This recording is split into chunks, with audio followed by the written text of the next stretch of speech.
Change the system, Spain. Otherwise, Spain is not going to win the 2026 FIFA World Cup. It's time to modernize. The 4-3-3 doesn't work, and this video is going to explain to everyone why.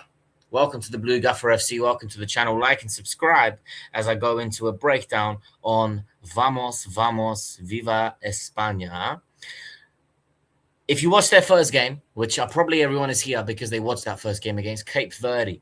Firstly, who is Cape Verde? Where is Cape Verde on the map? Never heard of them. That's not disrespectful, by the way. It's actually the biggest form of respect I can give them.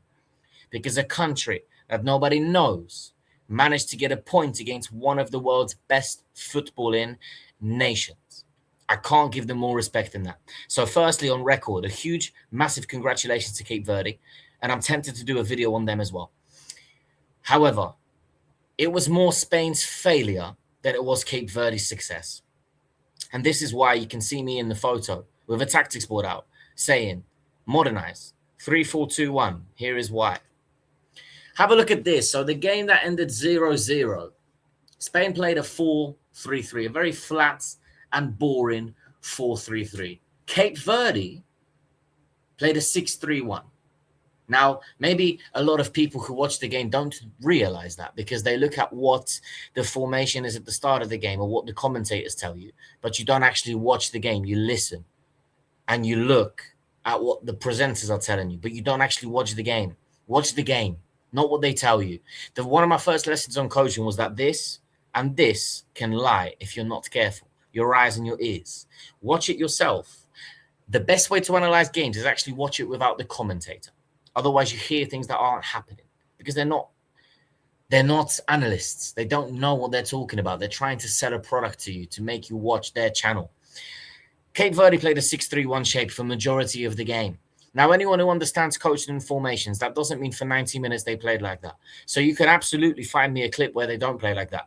I can also find you a clip where Spain don't play a 4-3-3 because formations interchange. The best teams play between 7 to 9 formations within a 90-minute window. Okay, let me know if you've even noticed that. If you haven't, watch the next game and count how many systems there is when they have the ball, when they don't have the ball, the moment they've won the ball, the moment they've lost the ball, when they're building from their goalkeeper, when they're building in the final third, when they're pressing high, when they're pressing in a mid block, and when they're in a low block. There's 9 formations for you. 9 moments and phases of the game that all require a separate formation. Now, my point around this is Spain playing with a 4-3-3. Look at it logically. You have 3 forwards. Let's say 2 of your midfielders join and you have 5 forwards, right? Or your 2 midfielders stay or 1 goes and you have 4 and your 2 fullbacks goes and you have 6 forwards. You still do not have an overload because they're playing a back 6 and a 3 in the middle and a 1. That's literally how they play. Now, because of that, what does that mean? Well, there's not enough rotations. There's too many sideways passes. There's no overloads. There's lack of runners in behind because you can't even run in behind because there is no space to do that. And that was Spain's biggest problem. Now, of course, you have to credit a little bit Cape Verde for that. I'm not saying you don't. I'm not saying you don't. Believe me. But all it took was this. All it would take is this. Because if you go back to this image, they're back 6. All right. So we're going to play a narrow front 3. That's going to pin their back 3. Okay. Now we're going to put our 2 wing backs up that are going to pin their wing backs or fullbacks. So now we have 5 against 6. But that's not all we're going to do. We're also going to have our 2 midfielders in the half spaces getting ready to make further channels in behind. If the ball's on the left side at 8 makes that channel run. Now we have a 7 against 6. Okay, now we have that 7 against 6, and now we have that numerical advantage. Is that a risk? Of course it is, because if they win the ball in counter, we've only got our back 3 and maybe one central midfielder in that pocket. Sure, but look at Cape Verde's system. They have 1 striker. So do you really think that if they win the ball back, they're going to be a threat to our back 3? No, it's 1 against 3. By the time 1 or 2 of their midfielders joins up to make it a 3 against 3, our back line has already recovered into shape. So that is simply not how it works. And Spain have to be more brave. Modernize the system. The flat 4-3-3 doesn't work. And guess what? They did modernize it. against Saudi Arabia when they won 4-0. They played a 2-5-3 system in build-up. What did that give them? Well, it gave them the opportunity to actually create overloads. What did that lead to? Well, it led to them having more crosses and more shots and better chance creation. What else does that lead to? And the most important thing, the ability to press high and counter press. Because they are already locked on in a high shape, the moment they lose the ball, recovery is so much easier. You see the difference? Flat, build up, flat, build up. You never play a flat system like this. You never play a flat system like this. Why did they play a flat system against Cape Verde? And someone that I know asked the question, and it's a serious question, by the way, a little bit of a half joke, so I have to be careful what I say. But was there an element of, did someone pay Spain to play that badly? And I say that as a joke, but I'm also saying that because why on earth would you play a flat 4-3-3 against Cape Verde of all nations? It makes no sense. And the manager has no excuse for that. He has no excuse for that. He has absolutely no excuse for that. Now, what the manager did well and what Spain did well is they changed it and they realized against Saudi Arabia, no. We are Spain. We have to play differently. We have to attack more. And that was brilliant to see from them. But the question is very, very simple when it comes to Spain. Can they win the World Cup? Are they contenders or are they pretenders? Well, they have elite technical quality. Cucurella, Laporte, Kubasi, Rodri, Pedri, Olmo, Yamal, Nico Williams, Merino, Torres, Ruiz, Grimaldo, Lorente, Garcia, Gavi, Zubimendi. I'm listing so many of their players that could play in that yellow system 3-4-2-1.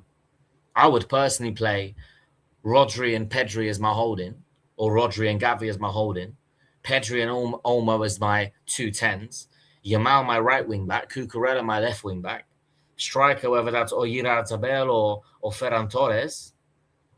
My back three, I would play Kubasi, Laporte, and maybe even Pedro Porro, to have a more dynamic centre-back who can step in with the ball, and it would be better. So that is the question. Well, the reality is, if they maintain such predictable moments and predictable attacks and have a low shot volume and a lack of what we call in coaching penetration, which means final third product, then they're going to struggle to win the World Cup, because this is their road to the final. And I do this for all of my videos, as you've noticed. We always present a road to the final map. Spain, based on Opta supercomputer, are the #1 favourites to win the World Cup. So they have a 16.1% chance to win the World Cup, which is the highest out of all the nations. I checked this. And a 25.6% chance to reach the final. So essentially everyone expects Spain to deliver. And if they play Austria in the round of 32, I do think they win. If they play Norway, Senegal, or Ecuador in the round of 16, again, I do think they win. This is if they win their group, of course. And this is all just literally Opta analysis. This whole route to the final is just a predictor. It could be wrong, guys. Now, quarterfinal is when things get dangerous, because out of 48 teams, there's only 8 teams left. And I do believe Spain will be one of them. But if Spain gets, for example, Germany, Brazil, Netherlands, it could be a struggle. However, I do think just about Spain have enough. And then it gets to a semi-final. And if Spain get the likes of France, England, Argentina, I do not see them going through. I think England have been really good under Thomas Tuchel. I think the United States of America have been terrific under Pochettino. I think France, with the hunger that they have, after failing to win the last World Cup after Mbappe's heroics. And if you watch my predictions video and my France video, even some of my shorts videos, I'm repeatedly saying France will win this World Cup because their attack is too good. Spain's attack, I said this in one of my shorts and I said this on Instagram, is crap. It's awful. Because apart from Lamine Yamal, half the players, I don't even know who they are. And we're talking about Spain here. Like, we should know who they are, but we don't. They're not easily recognizable names who play for big teams. There's only one Real Madrid player in the squad as an example. Now, a lot of that is because Madrid hire from foreign nations, but I'm concerned about the development of Spanish footballers. Apart from La Masia and Barcelona, where we know the players will develop, Real Madrid isn't producing that many Spanish players. Atletico Madrid is not producing that many Spanish players. And I'm going to make a video soon because I observed Atletico Madrid for 5 days. I was in their academy hold for 5 days, sleeping in their residence, and I got to see their whole academy, their whole first team, Simeone, the whole lot, and I'll make a video on that. So Believe me when I say I have a huge respect and love for Spanish football. One of my best friends lives in Spain. Like, I love Spain. And I've been there in many cities. I've been in Malaga, I've been in Murcia, I've been in Aguilas, I've been in Madrid, I've been in, where else have I been in? In Cartagena, I've been in lots of places in Spain. And I love Spain. But I just think they need to modernize a little bit, just a little bit. I'm not saying hire me as a manager, although I'm sure that would help them win a World Cup. Just saying. But for sure, we're expecting and we need more from Spain based on the tactical things that I've presented in this video. Change the system. Let me know your thoughts, guys. Will the 4-3-3 work? Am I wrong? And a flat 4-3-3 is going to deliver the Spanish national team the World Cup on the trophy, on the podium. Maybe, maybe not. Subscribe to the channel, and I'll see you all in the next video.